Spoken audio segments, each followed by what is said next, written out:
What if the film that made legends was built on loss? Enter the Dragon exploded onto the screen in 1973 like nothing the world had ever seen. Bruce Lee moved like lightning. The story was fierce, hypnotic, and deadly. It wasn't just a martial arts film, it was a cultural reckoning. But behind every shattered mirror and every perfect roundhouse was a quiet storm brewing. Because the real tragedy of Enter the Dragon didn't happen on screen. It happened after. 6 men who brought the film to life are now gone. Bruce Lee, dead before the premiere. Jim Kelly, faded from Hollywood before he could rise again. John Saxon, buried near the dragon himself. Robert Wall, punched into history, forgotten by fame. Shih Kien, the villain of a generation, lost in time. And Geoffrey Weeks, the ghost behind the mission, erased from memory. Is it just fate? Or was something darker etched into the legacy of this film? In this video, we go beyond the legend to expose the stories Hollywood never told. The pain, the downfall, the strange silences that followed the noise. This is Enter the Dragon, not the film you remember, but the cost you never saw. If you're drawn to the truth behind the myth, to the darkness behind the glory, subscribe to Hollywood Everlast. If you're drawn to the truth behind the myth, to the lives behind the legends, subscribe to Hollywood Everlast. Because here, we don't just revisit the glory. We remember those who gave everything to become timeless. Bruce Lee. He wasn't just the face of Enter the Dragon. He was its heartbeat, its storm, its soul. When Bruce Lee appeared on screen, time stopped. There was no one like him before, and there never would be again. At just 32, he was already a global icon, a revolutionary, a man who had cracked the Hollywood code with nothing but bare fists, blinding speed, and an unstoppable will. Born Lee Jun-fan on November 27, 1940, in San Francisco and raised in the turbulent streets of Hong Kong, Bruce was a child actor, a street brawler, and a dancer, all before he became the warrior the world would come to worship. After being expelled from high school for fighting and chased by police for gang scuffles, his parents sent him back to America to start over. He arrived in Seattle with nothing but fire in his chest and a chip on his shoulder. There, Bruce didn't just study philosophy. He lived it. He questioned everything: tradition, form, limits. He opened kung fu schools, trained celebrities, and designed his own martial arts system, Shih Kien, the way of the intercepting fist. It was brutal, efficient, free, just like him. But Hollywood wasn't ready. He was too fast, too fierce, too Asian. He was offered sidekicks, villains, nothing real. So he returned to Hong Kong and turned it upside down. The Big Boss, Fist of Fury, The Way of the Dragon, each film bigger than the last. He wrote, directed, choreographed, and starred. Then came Enter the Dragon, his Hollywood breakthrough, his triumph. And he never saw it. On July 20th, 1973, just weeks before the film's release, Bruce Lee died suddenly in Hong Kong. Officially, it was cerebral edema caused by a painkiller. But rumors exploded: triads, curses, secret assassinations. The truth may never be known. What is certain is this: Enter the Dragon made him immortal. He never got to hear the applause, but the echoes still haven't stopped. John Saxon, Roper. He was the slick American gambler with a charming smirk and a deadly right hook. In Enter the Dragon, John Saxon played Roper, the stylish outsider drawn into Bruce Lee's storm. But behind the confident swagger was an actor who had spent decades navigating the brutal currents of Hollywood, never quite breaking in his superstardom, but never backing down either. He was the kind of man who stayed in the fight long after others threw in the towel. Born Carmine Arrico on August 5, 1936, in Brooklyn, New York, Saxon was discovered as a teenager by a talent agent who saw his photo on a magazine cover. With piercing eyes and Mediterranean features, he was quickly groomed for stardom. His name was changed. His accent was softened. He was cast as tough guys, rebels, ethnic characters, anyone exotic enough to not be the lead, but handsome enough to steal a scene. It was the 1950s, and Hollywood had a ceiling for actors like him. And Saxon knew it. He studied acting under the legendary Stella Adler and fought his way through A-list films and B-movie purgatory. One day he was starring alongside Debbie Reynolds or James Stewart. The next he was battling monsters in drive-in thrillers. By the 1960s, his career was a patchwork of promise and frustration. But Saxon had something most actors didn't: discipline. He trained in karate, earned a black belt, and saw martial arts not just as a hobby, but as a lifeline. That's what brought him to Enter the Dragon. Bruce Lee personally approved Saxon for the role of Roper. He didn't just want someone who could act. He wanted someone who could move. Someone who could make it look real. Saxon delivered. He brought a cool, calculating energy to the role, a man with debts, demons, and a smile that never quite told the whole truth. In a film of fists and fury, Roper was smooth, grounded, human.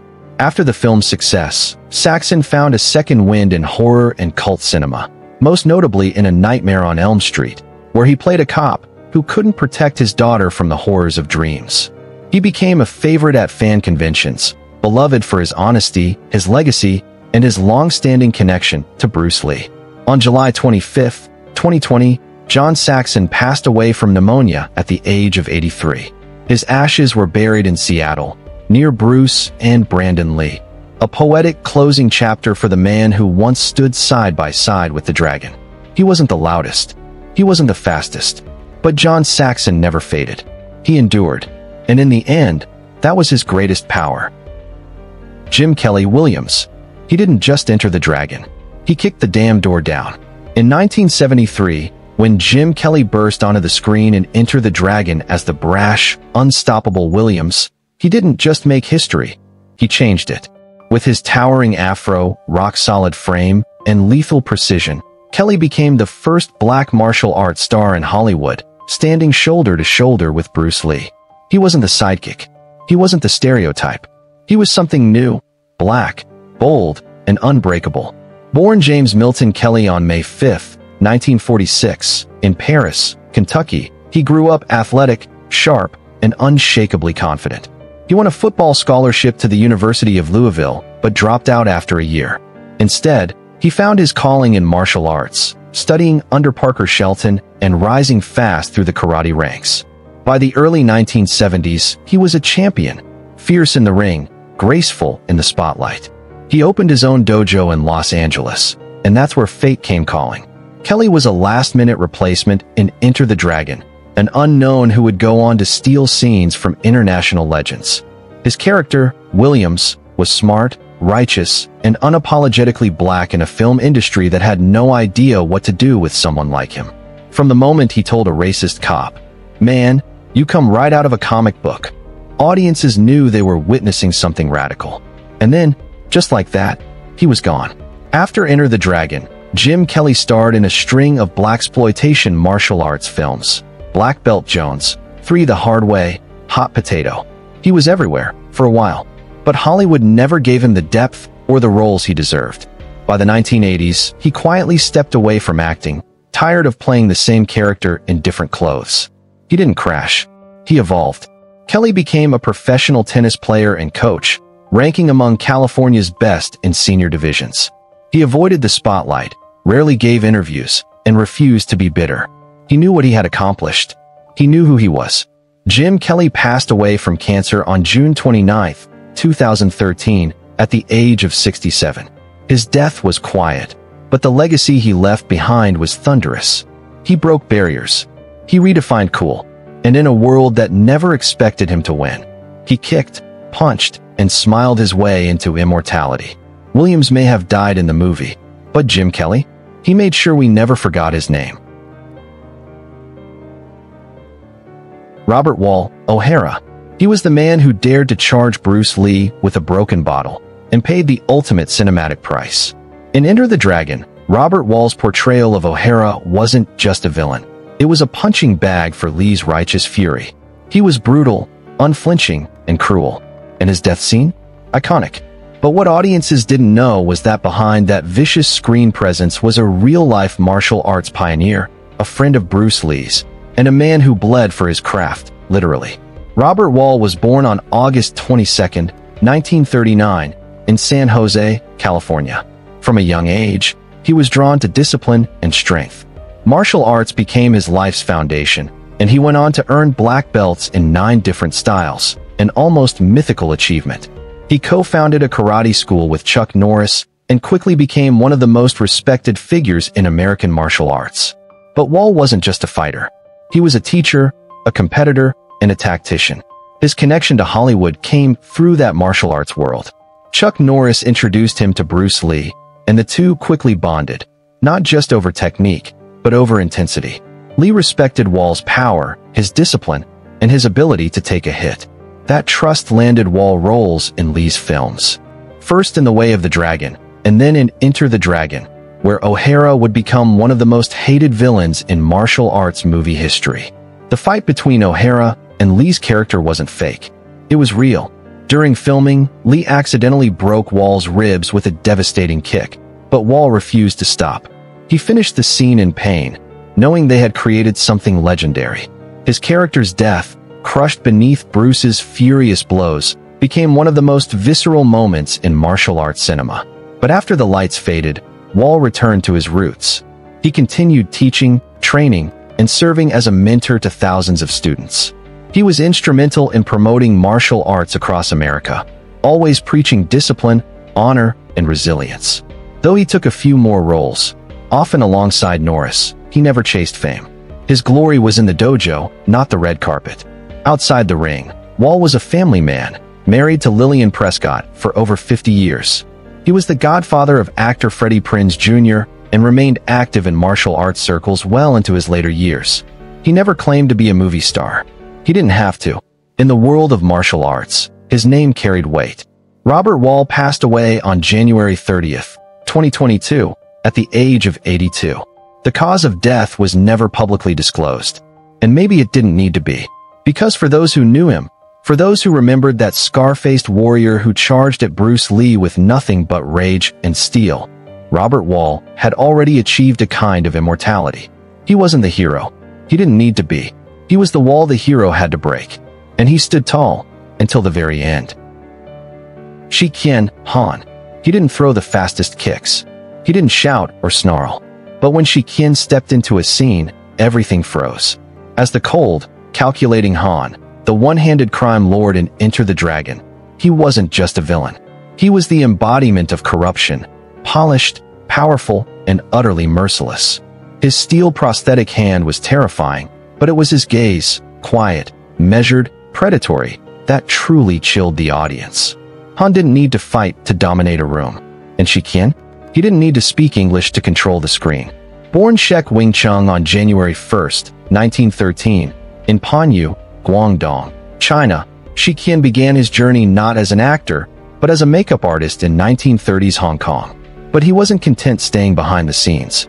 With training in Northern Shaolin Kung Fu and a deep understanding of stage performance, she transitioned to acting, and from the 1940s through the 1970s, he became the face of villainy in Hong Kong cinema. He starred in over 100 films, and most notably, played the recurring antagonist in the Wong Fei Hung series, nearly 99 installments where he was the eternal thorn in the hero's side. By the time Enter the Dragon came calling, Shih Kien was already a legend in Asia. Bruce Lee respected him, not just for his presence, but for his legacy. Though he spoke no English, the producers knew they had found their villain. His lines were dubbed by Chinese-American actor Kai Luke, but the menace? That was all she. He portrayed Han with chilling subtlety, a cultured tyrant whose taste for violence was hidden beneath silk robes and philosophical monologues. He was the perfect contrast to Bruce Lee's pure, raw energy. That final showdown in the Hall of Mirrors, where Han's illusions crumble and he's left exposed, wasn't just cinematic brilliance. It was metaphor. The old guard, powerful but bloated by ego, finally brought down by the new warrior of truth. And when Han falls on his own weapon, impaled by his ambition, it sealed Shih Kien's place in film history forever. After Enter the Dragon, she continued to act well into his 80s, often taking on grandfatherly or comedic roles in Hong Kong television. Off-screen, he was the opposite of the roles he played. Kind, soft-spoken, deeply respected by his peers. He stayed away from the Hollywood spotlight, choosing instead to live a life of quiet dignity in the city that had made him famous. He passed away on June 3, 2009, in Hong Kong due to kidney failure at the age of 96. There were no scandals, no forgotten years, just a long, steady flame that burned until it chose to go out. Shih Kien may have been the villain on screen, but in the story of martial arts cinema, he was one of its greatest pillars. Without his stillness, Bruce Lee's fire wouldn't have roared so bright. And without Han, Enter the Dragon would have had no soul to destroy. Geoffrey Weeks, Braithwaite. He was the voice of order in a world spiraling toward chaos. In Enter the Dragon, Geoffrey Weeks played Braithwaite, the polished, composed British official who recruits Bruce Lee's character for a deadly undercover mission. He doesn't fight. He doesn't sweat. He sits in a proper suit, sipping tea and speaking in clipped, confident tones. But in many ways, he sets the entire story in motion. And just like his character, the real Geoffrey Weeks remained a mystery, visible for a moment, then gone, as if he'd never been there at all. Born on April 27, 1922, Geoffrey Weeks wasn't a movie star. He was a broadcaster, a theater man, a voice behind the curtain. Based in British Hong Kong, he spent much of his career working for radio television Hong Kong's Radio 3, one of the few English-language stations in the colony. He was known more for his voice than his face, guiding listeners through the news, the arts, and the odd political storm. Off the air, he was active in the local theater scene, acting, directing, and producing. In the expat community, he was respected, dependable, a man of culture, a man of words. Enter the Dragon was, incredibly, his only major film credit. Shot largely in and around Hong Kong, the production needed an English-speaking actor with authority and refinement. Weeks fit the bill. As Braithwaite, he delivered his lines with the detached urgency of a British intelligence officer, civilized, yet cold. His scenes with Bruce Lee are brief, but vital. He lays out the mission. He hints at justice. And then he disappears, leaving Lee to face the fire alone. And that's exactly what Geoffrey Weeks did in real life. He never returned to the screen. His name faded from casting lists, industry chatter, and cinematic memory. He passed away in 1974, just a year after the film's release, at the age of 52. No headlines. No press release. No cause of death recorded in public archives. One moment, he was part of a global phenomenon. The next, he was a footnote, if that. But his presence in Enter the Dragon lingers.